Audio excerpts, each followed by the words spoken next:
हमने धानी app registration किया था। अब हमारा पास आ चुका है धानी एटीएम कार्ड, धानी सुपर सर्वर। चलिए हम इसको अनबॉक्सिंग कर लेते हैं। यहाँ पर आप देख सकते हो किस नाम से ये आया है। तो चलिए इसको फटाफट अनबॉक्सिंग कर लेते हैं।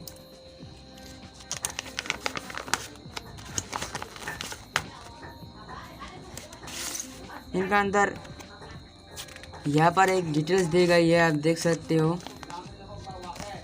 यहाँ पर एक डिटेल्स दी गई है, आप इसको पढ़ लेना। इसके अंदर देखते हैं क्या है।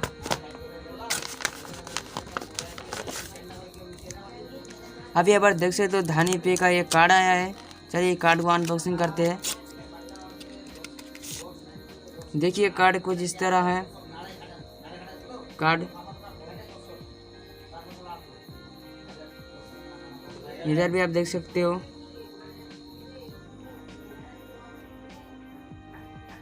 कार्ड कुछ तरह कार्ड इस तरह है, यहाँ पर आप देख सकते हो।